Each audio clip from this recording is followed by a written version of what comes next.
The final insult captain, Elena Vasquez, stared across the polished metal table at the collection of alien representatives who had made her life miserable for the past 8 months. The neutral space station Haven's Rest had become her prison, a place where human patience was tested daily by creatures who seemed to believe that arrogance was a virtue. The meeting room's artificial gravity hummed softly beneath her boots as she adjusted her navy blue diplomatic uniform. Beside her, Dr. Marcus Chen shuffled through his data tablets one more time, his weathered face showing the strain of months spent trying to reason with beings who had already decided humans were beneath their notice. The Terran Federation's proposal remains unchanged, Elena said, her voice steady despite the anger building in her chest. We offer equal partnership in the Kepler Mining Consortium, 50-50 split of resources, shared technology development, and mutual defense agreements. Ambassador Kethtar of the Vorthak Empire clicked his mandibles in what Elena had learned was their version of laughter. The insectoid alien's 4 arms gestured dismissively, his black compound eyes reflecting the room's harsh lighting. Captain Vasquez, your species continues to demonstrate its fundamental misunderstanding of galactic politics. Perhaps you could enlighten us, Dr. Chen interjected, though Elena could hear the exhaustion in his voice. As the Federation's chief xenobiologist, Marcus had spent decades studying alien cultures, but these negotiations had tested even his diplomatic skills.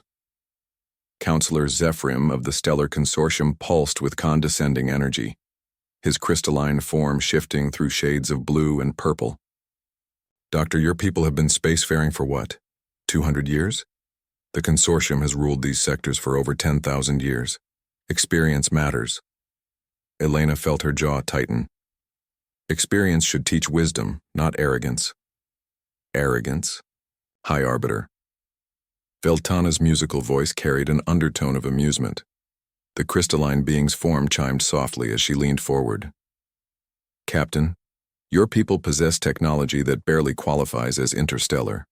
Your ships require weeks to travel distances our vessels cover in days. Your weapons are chemical-based projectiles compared to our energy manipulation. Yet you demand equal treatment? We demand fair treatment, Elena corrected. Our mining operations have increased resource extraction in the Kepler system by 300%. Our agricultural techniques have eliminated food shortages on 12 consortium worlds. Our medical advances have extended the lifespan of Vorthak workers by an average of 40%. Useful contributions from a useful species, Kethtar acknowledged with another mandible click, which is why we are prepared to offer the Terran Federation a generous 15% stake in the consortium. 15%, Elena repeated slowly, down from the 20% you offered last month. The situation has evolved, Zephyrim pulsed a deeper blue. Other species have expressed interest in partnership. Competition naturally drives down prices. Dr. Chen set down his tablet with more force than necessary. Ambassador Kethtar, with respect, the other species you mention lack the expertise to maintain current production levels. Without human involvement, the Kepler system's output will drop by at least 60% within a year. Then perhaps you should have accepted our previous offer, Veltana chimed. 20% was already extraordinarily generous for such a young species. Elena stood slowly, her movements deliberate and controlled. The gesture caught the attention of every alien in the room. Young species, she repeated. That's how you see us, isn't it? Children playing at the adults' table. If the comparison fits, Kethtar's mandibles clicked again. Humans are emotional creatures, Captain. You let feelings cloud judgment. This is why your species requires guidance from those with greater experience and wisdom. Greater experience, Elena nodded thoughtfully. Like the experience that led to the Vorthak Consortium War 50 years ago, the one that devastated 4 systems and killed billions? The room's temperature seemed to drop several degrees. Zephyrim's energy field flickered between red and orange. That conflict was complex. It was avoidable, Marcus said quietly. Our analysts studied the historical records, The war began because neither side was willing to compromise on mining rights in the Outer Rim. Sound familiar? Dr. Chen. Veltana's voice lost its musical quality, becoming sharp and cold. Your people's tendency to oversimplify complex situations is precisely why you need guidance. The galaxy is not a place for naive idealism. Elena felt something snap inside her chest, a tension that had been building for 8 months finally reaching its breaking point. Naive idealism. Is that what you call it when we propose solutions that benefit everyone?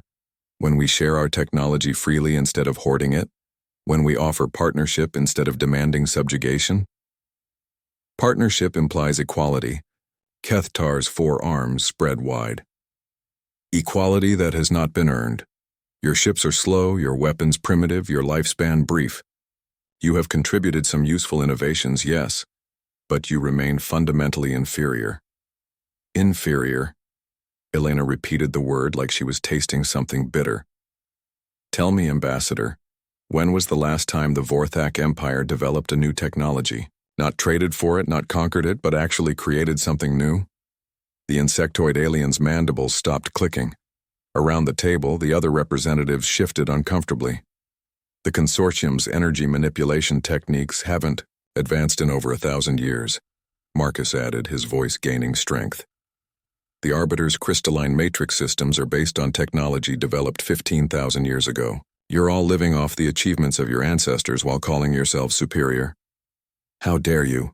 Zephyrum's energy field flared bright red. Our civilizations have brought order to the galaxy for millennia, while your species was still learning to use fire. Elena laughed, a sound that somehow managed to be both bitter and genuinely amused. And what has that order achieved? Stagnation. Fear. A galaxy where newer species are kept in their place not through merit, but through age and accumulated power. This is exactly what we mean. Veltana's voice grew shriller. Humans are too emotional, too volatile. You cannot see the bigger picture because you are blinded by your primitive need for fairness and equality. These concepts are luxuries that younger species cannot afford. Luxuries? Elena stood straighter, her posture shifting from diplomatic to military. You think justice is a luxury. You think fairness is primitive. You think cooperation is weakness. We think humans are children who need to learn their place. Kethtar's mandibles spread wide in what Elena recognized as an aggressive display. Your species exists in this galaxy at our sufferance. You mine our systems, use our trade routes, benefit from our protection. In return, you offer us tantrums and lectures about equality. The room fell silent, except for the soft hum of the station's life support systems. Elena looked around the table at faces that ranged from smug satisfaction to barely contained contempt. These beings had made up their minds about humanity long before the first negotiation session began. Dr. Chen, she said without taking her eyes off the alien representatives, please contact the Federation Council and inform them that the Terran delegation is formally withdrawing from these negotiations. Marcus's fingers moved across his tablet. Message sent, Captain. You cannot simply leave. Zephyrum's energy field pulsed with what Elena had learned was alarm. These negotiations are not concluded. Yes, they are. Elena began gathering her materials with deliberate calm. The Federation came here in good faith, offering partnership and cooperation. You responded with demands for submission and lectures about our place in your galaxy. Captain Vasquez, Veltana's voice took on a placating tone. Perhaps we can revisit the 20% offer. Elena paused in her packing. 20% of what we earned through our own innovation and hard work. How generous. You need us more than we need you. Kethtar's mandibles clicked rapidly. Without consortium protection, Federation shipping will be vulnerable to pirates. Without Empire trade agreements, your colonies will face shortages within months. Without arbiter mediation, other species will not respect your territorial claims. Maybe, Elena sealed her bag and slung it over her shoulder, or maybe we'll find out what humans are really capable of when we stop trying to fit into your system. Dr. Chen stood as well, his own materials packed. Ambassador Kethtar, Counselor Zephyrum, High Arbiter Veltana, it has been educational. As they walked toward the exit, Zephram's voice followed them. "You will be back within a month, begging for our mercy. Humans cannot survive in the galaxy without proper guidance." Elena paused at the door and turned back to face the alien representatives. "You know what your problem is? You've been in power so long that you've forgotten what it's like to be challenged. You think strength comes from age and tradition, but real strength comes from adaptation, innovation, and the willingness to fight for what's right." "Empty words from an inferior species," Kethtar dismissed. "We have heard such speeches before from conquered worlds. Then you should remember how those speeches ended." Elena's voice carried a warning that made several aliens shift uncomfortably. The door closed behind the human delegation with a soft hiss, leaving the alien representatives alone in the meeting room. For several minutes, no one spoke. Finally, Veltana broke the silence.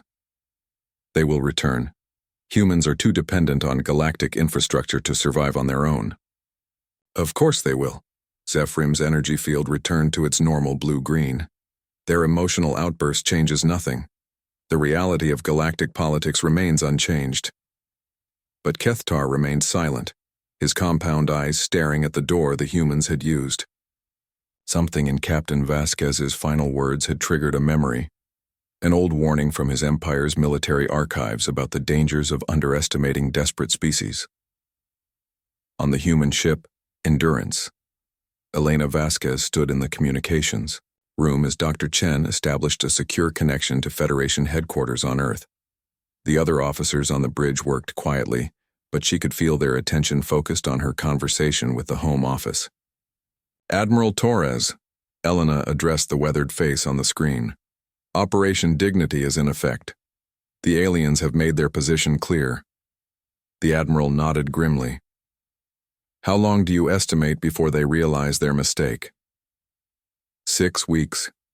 For the economic impacts to become obvious, Marcus interjected. 3 months before they understand the full scope of what they've lost. "And our people are ready?" Elena's expression hardened. "They've been ready for months, sir. We just needed confirmation that diplomacy was truly dead." "Then God help them," Admiral Torres said quietly, "because they're about to learn what happens when you mistake human patience for human weakness." The transmission ended, leaving the bridge in contemplative silence. Through the viewports, Elena could see the lights of Haven's rest station growing smaller as the Endurance set course for human space. Behind them, in the meeting room they had just left, alien representatives continued their discussions, confident that the primitive humans would soon come crawling back. They had no idea that their galaxy was about to change forever. When the ships stopped coming, Trade Administrator Jexvol studied the shipping manifests on his desk with growing confusion. 6 weeks had passed since the human delegation's dramatic exit from Haven's Rest, and something was fundamentally wrong with the numbers in front of him. The Vorthak Empire's economic hub on Corinth Prime usually buzzed with activity as cargo. Vessels from across the galaxy delivered goods to the massive orbital platforms. But today, the administrator's compound eyes focused on a disturbing pattern in the data streams. "Assistant Nethric," Jexvol called to his subordinate, a younger Vorthak whose carapace still gleamed with the bright colors of youth. "Explain these shipping reports. Where are the human cargo vessels?" Nethric's mandibles clicked nervously as he consulted his tablet. "Administrator, no human ships have requested docking permission in the past 4 weeks. Their scheduled deliveries have simply stopped." Jexvol's forearms moved across his workstation, pulling up broader shipping data from across the Empire. The pattern was the same everywhere. Human merchant vessels, which had maintained regular schedules for over a decade, had simply vanished from the trade lanes. "Send a message to the Terran Federation's commercial office on Nexus Station," Jexvol ordered. "Request updated shipping schedules." But when Nethric attempted to establish contact, he found only silence. The communication networks that had carried human transmissions for years were empty. It was as if humanity had simply ceased to exist. 3. Systems away, Fleet Commander Orthes of the Stellar Consortium faced a different but equally troubling problem. His patrol fleets had lost contact with 6 different squadrons over the past month, all in sectors bordering human space. "Commander," his communications officer reported, "we've received no response from Patrol Group 7. Their last transmission was 48 hours ago." Orthes studied the tactical display in his command center, his energy field flickering with concern. The missing patrols represented over 200 ships and thousands of crew members. Ships didn't just disappear without explanation. "Dispatch Scout Wing Delta to investigate," he ordered. "Full stealth protocols. I want to know what happened to our people." But Scout Wing Delta would never report back either. Like the patrol groups before them, they would simply vanish into the void near human space, leaving no trace of their fate. On the crystal world of Veltana Prime, High Arbiter Veltana meditated in her resonance chamber, her crystalline form, vibrating with harmonic frequencies that allowed her species to perceive disturbances across vast distances. What she sensed made her musical voice crack with dissonance. The human sectors of the galaxy had become silent, not just quiet, but completely absent of the electromagnetic signatures that indicated active civilization, where once she had detected the constant chatter of human communications, the energy signatures of their industries and the gravitational wakes of their ships. Now there was nothing. "This is impossible," she chimed to her aide, a smaller crystal being who served as her connection to the physical world. "An entire species cannot simply vanish. There must be equipment failure in our sensing arrays." But multiple checks confirmed that their detection systems worked perfectly. Every other species in the galaxy showed normal activity patterns. Only the humans had disappeared. Economic analyst Primdar of the Galactic Trade Union presented his findings to the Emergency Council. Session 3 days later, the holographic displays showed shipping data, resource flows, and economic indicators from across known space. "The human disappearance has created a supply chain catastrophe," Primdar announced to the assembled representatives. 17 critical resources that were primarily supplied by human operations are now experiencing severe shortages. The display showed alarming red indicators across multiple sectors. Refined metals from the Kepler system had stopped flowing. Agricultural products from human colony worlds were no longer reaching their destinations. Most critically, the medical supplies that human researchers had developed were no longer available. "How long before we see real impact?" asked Councillor Zephyrim, his energy field pulsing with barely controlled anxiety. "We're already seeing it," Primdar replied. "Food shortages on 12 worlds, manufacturing delays on 37 others. 3 consortium worlds have reported medical emergencies as supplies of human-developed pharmaceuticals run out." Ambassador Kethtar clicked his mandibles in what his species called the sound of growing dread. "What about alternate suppliers? Surely other species can fill these gaps." "That's the problem." Primdar's expression darkened. "The humans had become integral to our supply chains without us realizing it. They weren't just suppliers, they were innovators. Their techniques, their efficiency improvements, their problem-solving approaches, other species can't replicate them quickly enough." The trade union had discovered something that the diplomatic corps had overlooked. While the major galactic powers had dismissed human technology as primitive, human ingenuity had quietly revolutionized dozens of industries. Their simple solutions often proved more effective than traditional methods that had remained unchanged for centuries. Fleet Commander Orthes called for a full military council as reports of missing ships continued to accumulate. 43 vessels had now vanished in the vicinity of human space, including 2 heavy cruisers equipped with the consortium's most advanced sensors. "We need to consider the possibility that the humans have developed new weapons technology," Orthes announced to his gathered officers. "Our ships are disappearing without even sending distress signals." "Impossible," scoffed Admiral Dextran, his energy field burning bright orange with contempt. "Human weapons are chemical projectiles and crude explosives. They lack the sophistication to threaten our vessels." "Then explain 43 missing ships," Orthes challenged. "Ships that were designed to withstand anything in the known galaxy." The silence that followed was broken only by the soft humming of the command center's power systems. No one had an explanation that didn't involve acknowledging that they had severely underestimated human capabilities. Trade Administrator Jexvol received an urgent communication from the Vorthak homeworld. The Empire's manufacturing centers were beginning to shut down as critical components supplied by human contractors failed to arrive.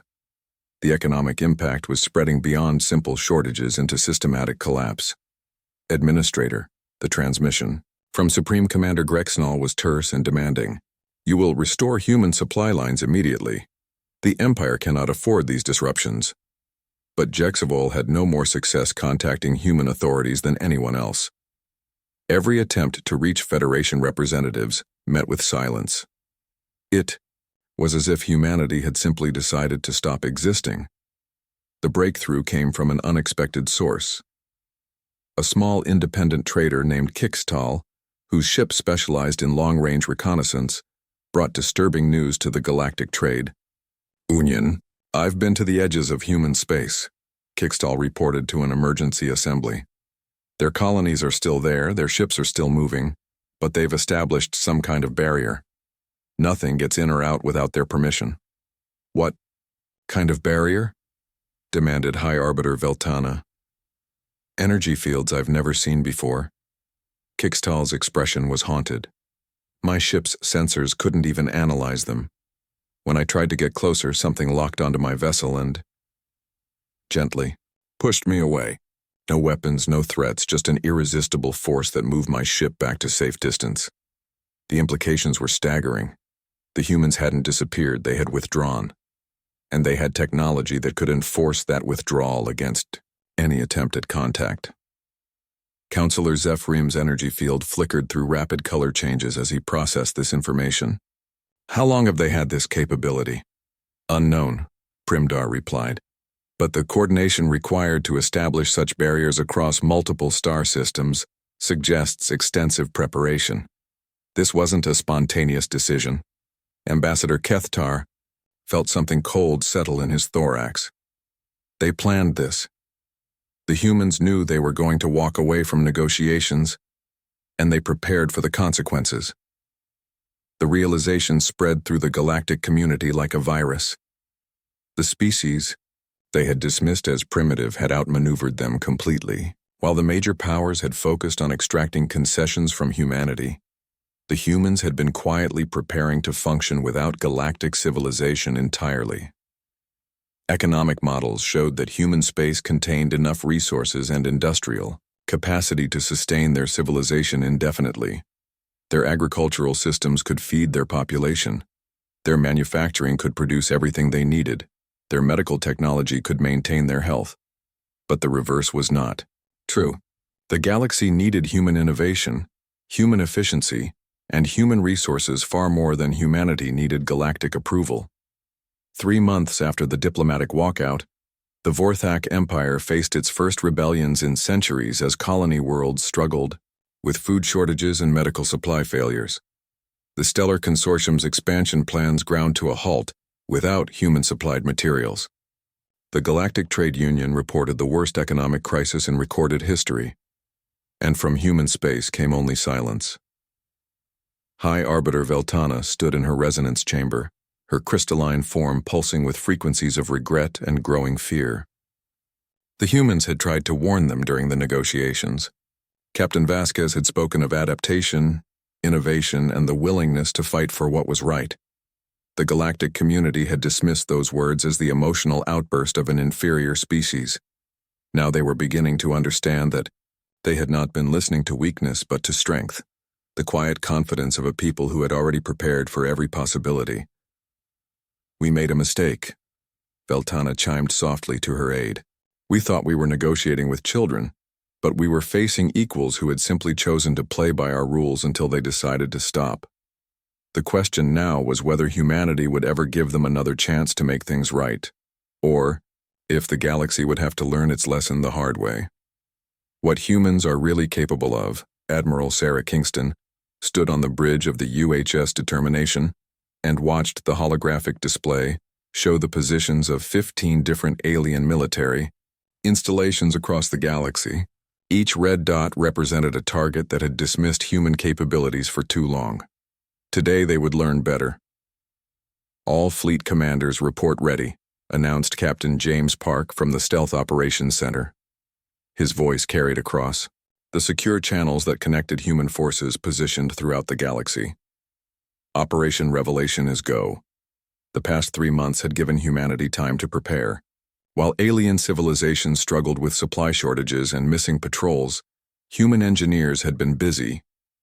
The primitive technology that aliens had mocked was revealed to be carefully constructed camouflage hiding capabilities that would reshape the balance of galactic power. Admiral, reported Dr. Sarah Kim, the fleet's chief technology officer, all stealth systems are functioning at optimal levels. The aliens still can't detect our ships. That had been humanity's greatest advantage and most carefully guarded secret. While alien species had developed powerful sensors over millennia, they had focused on detecting the energy signatures and gravitational patterns of traditional faster-than-light drives. Human engineers had taken a different approach, developing propulsion systems that operated on principles the galactic community had never considered. The result was a fleet of ships that could move freely through space without being detected by even the most sophisticated alien sensors. What the aliens had interpreted as primitive technology was actually revolutionary engineering disguised to look harmless. General Li Wei coordinated ground operations from his command ship positioned near the Vorthak home system. All Marine units are in position. We're ready to take the orbital defense platforms. The human military had spent decades studying alien tactical doctrines while playing the role of junior partners in galactic politics. They had learned the locations of every major military installation, the capabilities of every enemy ship design, and the weaknesses in every alien defense system. Now that knowledge would be put to use. "This is Admiral Kingston to all human forces," Sarah announced across the fleet communications network. "Today we end the pretense. Today we show the galaxy what humans are truly capable of. Remember, we target only military and government installations. Civilian populations are to be protected at all costs. We are not conquerors. We are teachers." The first phase began simultaneously across 15 star systems. Human stealth ships materialized around alien military bases like ghosts becoming solid. The aliens' mighty fleets, which had patrolled the galaxy for centuries, found themselves surrounded by enemies they couldn't have imagined. At the Vorthak military base on Korvac Prime, Fleet Commander Zektar was reviewing reports of missing supply shipments when his sensors officer made an announcement that changed everything. "Commander, we're detecting unknown vessels approaching the station. Configuration unknown, energy signatures. I've never seen anything like them." Zektar's mandibles clicked with confusion as he studied the tactical display. 12 ships had appeared seemingly from nowhere, their sleek designs unlike anything in the Vorthak database. "Where did they come from?" "Unknown, sir. They weren't there a moment ago, and now they're surrounding us." The human ships moved with a grace and speed that made alien vessels look clumsy by comparison. They didn't lumber through space like traditional warships, they danced, their weapon systems charged with energies that made alien scanners register, readings they couldn't interpret. "Open communications," Zektar ordered. "Identify yourself immediately, or we will consider you hostile." The response came in perfect Vorthak, but the voice was unmistakably human. "Fleet Commander Zektar, this is Captain Elena Vasquez of the Terran Federation Navy. You are surrounded and outgunned. Stand down your weapons and prepare to surrender." "Captain Vasquez." Zektar's compound eyes widened with recognition. "The diplomat from the negotiations?" "The same. Though I should mention that diplomacy was never my primary profession. Around Korvac Prime, similar scenes played out at every alien military installation. The Stellar Consortium's fortress at Epsilon Reticuli found itself facing human ships that seemed to bend the laws of physics. The Galactic Arbiter's Deep Space Monitoring Station watched helplessly as vessels they couldn't hurt surrounded their positions. But the most shocking discovery was yet to come. Admiral Kingston activated the fleet-wide communication system, broadcasting on all frequencies used by the galactic community. "Attention all alien military forces. This is Admiral Sarah Kingston of the Terran Federation Navy. Your installations are surrounded. Your fleets are outnumbered. Your technology has been surpassed. You have exactly 1 hour to surrender unconditionally. The response was immediate and predictable. Across the galaxy, alien fleet commanders ordered their ships to attack the presumptuous humans who dared challenge galactic order. They were about to receive the shock of their lives. The human weapons that aliens had dismissed as primitive chemical projectiles were actually sophisticated mass drivers that could accelerate projectiles to significant fractions of light speed. The energy systems that seemed simple were actually matter-antimatter reactors that put out more power than alien civilizations had thought possible. But the real surprise was the human understanding of alien technology. While the galactic community had assumed human intelligence was inferior, human scientists had been studying alien systems for decades. They knew exactly how to penetrate alien shields, exactly how to overload alien power systems, and exactly how to disable alien vessels without killing their crews. At Korvac Prime, Fleet Commander Zektar watched in horror as his mighty battle fleet was systematically dismantled. Human weapons punched through Vorthak shields like they were made of paper. Human ships moved faster than Vorthak targeting systems could track. In less than 20 minutes, the pride of the Vorthak military was floating dead in space, their crews alive but their ships completely disabled. "This is impossible," Zektar whispered to his communications officer. "Their technology was primitive. We saw their ships, we analyzed their capabilities." "Commander," the officer replied with growing understanding, "I think we saw exactly what they wanted us to see." The truth was spreading across the galaxy as alien military forces encountered the reality of human capabilities. The slow, clumsy ships that had visited alien ports for diplomatic missions were revealed to be obsolete models maintained specifically for appearances. The real human fleet was composed of vessels that represented a completely different approach to space warfare. General Li Wei's ground forces provided the final demonstration of human capabilities.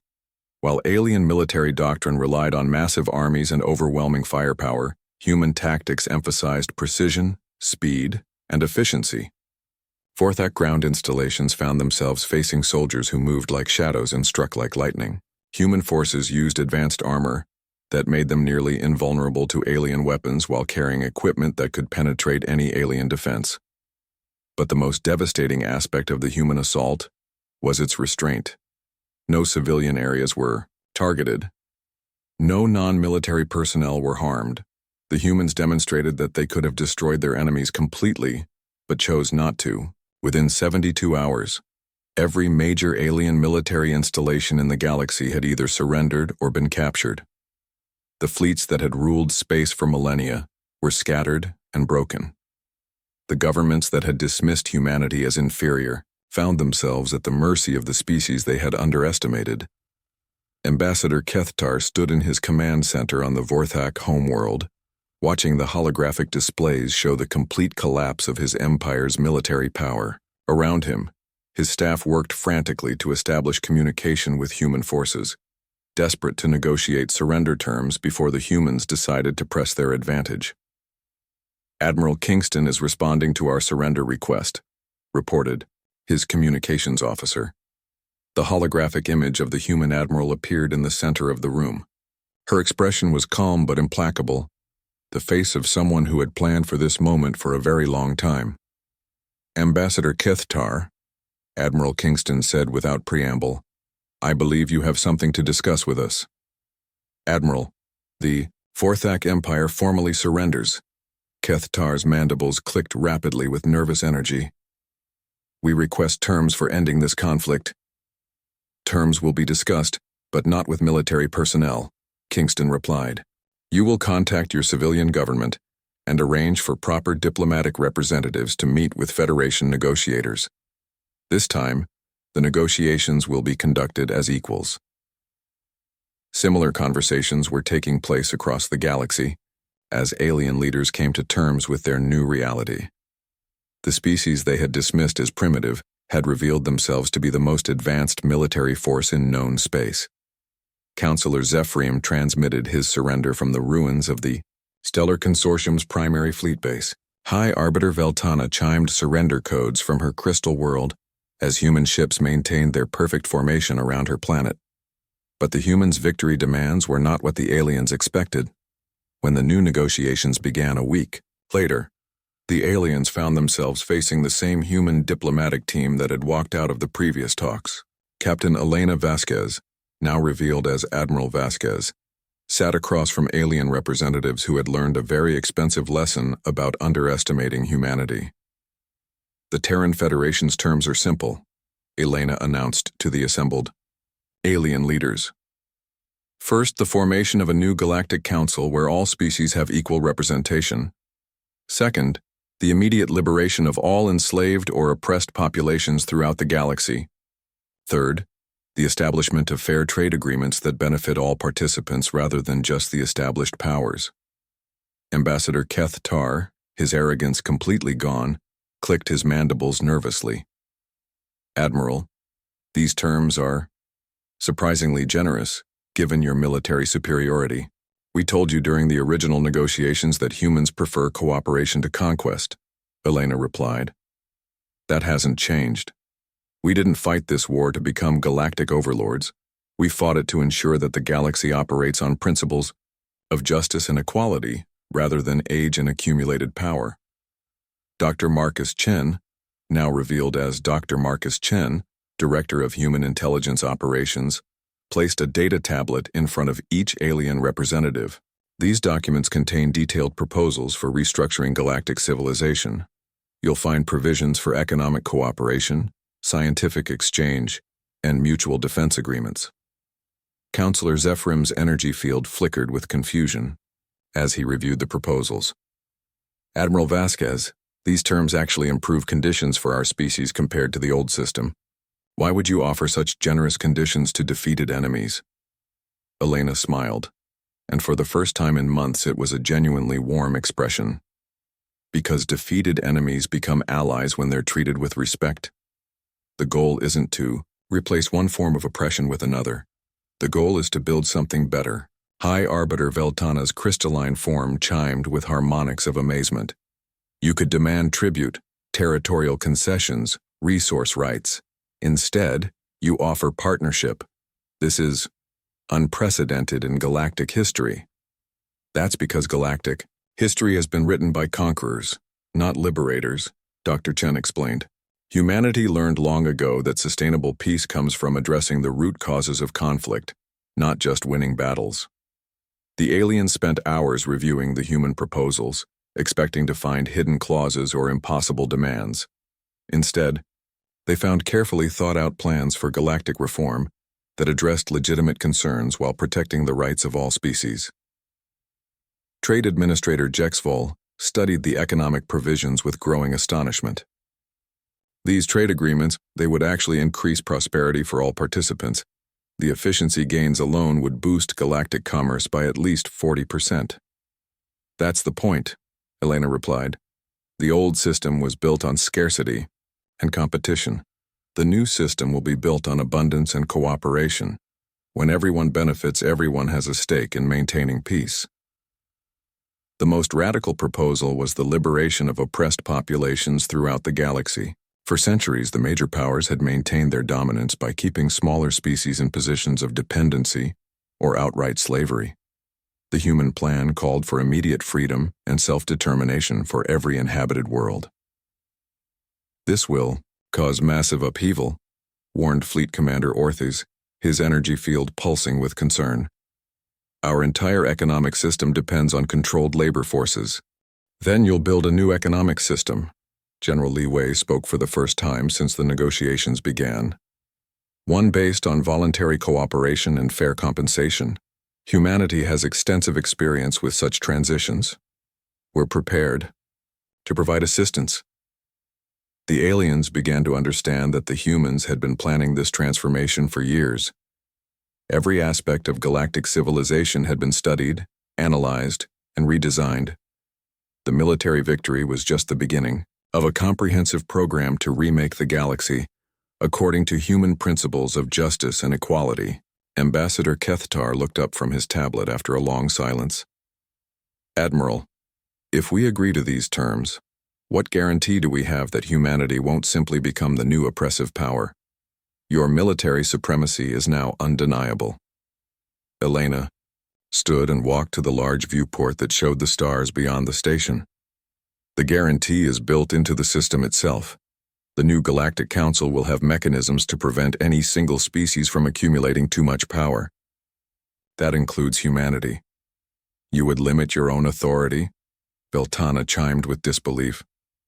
Absolute power corrupts absolutely, Dr. Chen quoted. It's an old human saying, but it applies to any species. The point of this exercise isn't to make humans the rulers of the galaxy. It's to ensure that no one rules the galaxy through force and intimidation. The negotiations continued for 3 days as the aliens grappled with concepts that challenged thousands of years of political thinking. The idea that the strongest power would voluntarily limit itself for the common good was almost incomprehensible to species that had lived under hierarchical systems for millennia. But the humans were patient, explaining their reasoning and demonstrating through their actions that their words could be trusted. When Vorthak colonies requested independence, human forces protected them from imperial retaliation. When consortium worlds faced food shortages, human ships delivered supplies with no strings attached. When Arbiter Crystal Gardens were damaged during the brief conflict, human engineers worked alongside alien specialists to repair them. Slowly, the galactic community began to understand that they were witnessing something unprecedented in their long history. A species that had achieved military dominance was using that power not for conquest but for construction. The humans were literally rebuilding galactic civilization according to principles of justice, equality, and mutual respect. The formal signing ceremony took place aboard Admiral Kingston's flagship, with representatives from every major species in attendance. As each alien leader signed the accords that would reshape the galaxy, they acknowledged that their old assumptions about power and politics had been fundamentally wrong. Today marks the beginning of a new age, Elena announced as the last signature was recorded. An age where might serves right, where technology serves life, and where the strong protect the weak rather than exploit them. Ambassador Kethtar approached Elena after the ceremony, his demeanor completely changed from their first meeting months earlier. Admiral, I owe you an apology.